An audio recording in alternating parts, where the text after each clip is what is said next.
Le Conseil des ministres s'est réuni ce jour, mercredi 2 octobre 2019, sous la présidence effective de son Excellence M. Patrice Talon, président de la République, chef de l'État, chef du gouvernement. Les décisions ci-après ont été prises. Au titre des mesures normatives, actualisation du décret fixant la structure type des ministères. Le nouveau décret procède des expériences tirées de l'application de l'ancien et traduit la volonté du gouvernement de prévenir les dysfonctionnements, de renforcer le système de vérification et de contrôle de gestion des affaires publiques, de poursuivre la mise en place d'une administration moderne et efficace au service du développement. L'objectif visé est de construire un modèle de service public performant afin d'instaurer durablement une gouvernance éthique dans tous les secteurs.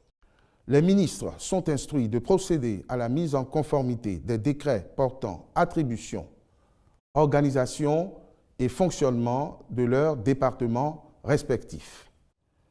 Les autres mesures normatives portent sur l'agrément au régime C du Code des investissements de la société de négoce import-export Solimes SARL pour son projet d'installation d'une unité industrielle de fabrication de fer à béton, de tôles ondulées galvanisées et de pointe dans la zone industrielle OPK 13 à Ekpé dans la commune de Semekbodji et l'adoption des statuts de l'Agence des soins de santé primaires.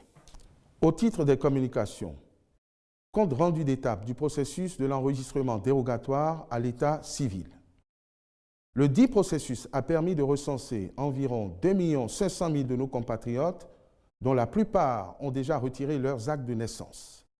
Au terme des opérations, il a été signalé que certains services chargés de l'établissement de la carte nationale d'identité ou du passeport rejettent ces actes de naissance nouveau format ou exigent que les demandeurs produisent une copie légalisée de leur souche. Or, c'est précisément pour mettre fin aux tracasseries subies par les populations que le projet d'enregistrement dérogatoire à l'état civil, PEDEC, a été réalisé. Face à cette situation, une formation a été organisée au profit des agents en charge des pièces d'identité dans les préfectures et du passeport à la direction de l'immigration en vue de la maîtrise des éléments de sécurité des nouveaux actes de naissance. Désormais, ces actes élaborés dans le cadre du PEDEC sont reconnus par l'usage d'un kit technologique qui permet d'attester de leur authenticité. Pour une mise en œuvre globale de cette mesure, les ministres concernés sont instruits à l'effet de prendre les dispositions nécessaires en vue de la reconnaissance par toutes les administrations intéressées du nouveau format des actes de naissance sécurisés. Conséquemment, les services administratifs concernés devront cesser d'exiger la production de souches de ces actes dans les dossiers de demande de carte d'identité, de passeport, de candidature aux examens ou concours, ou d'ouverture de compte bancaire ou tous autres dossiers administratifs.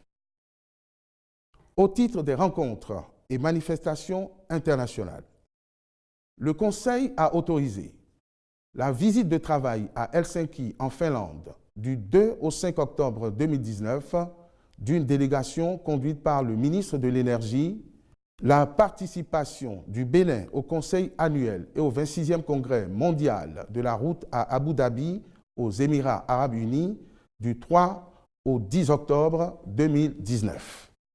Au titre des mesures individuelles, sur proposition des ministres respectifs, les nominations ci-après ont été prononcées. Au ministère de l'Agriculture, de l'Élevage et de la Pêche, directeur adjoint de cabinet, M. Abdoulaye Toko Yakoubou. Conseiller technique juridique, M. Irénée Adjé. Conseiller technique à la recherche, l'agriculture et l'alimentation, M. Oru Deke Gonrou Dobou. Inspecteur général du ministère, M. Imoru Tikandé. Inspecteur général adjoint du ministère, M. Kossi Félix Nyakadja. Directeur de l'administration et des finances, M. Secheton Paterne Amoussou. Directeur général du Fonds national de développement agricole, M. Léonard Valère E. Oussou. Au ministère des Affaires sociales et de la microfinance, directrice adjointe de cabinet, Madame Denise Atioupe. Directeur de l'administration et des finances, M. Daladier Karil T. Yekpon. Directeur général du Fonds national de microfinance, M. Rafiou Bello. Conseiller technique aux affaires administratives, Madame Georgette Evelyne A.Y. Quenom. Conseiller technique au suivi des projets, M. Noah O.S. Agbafa Padonou.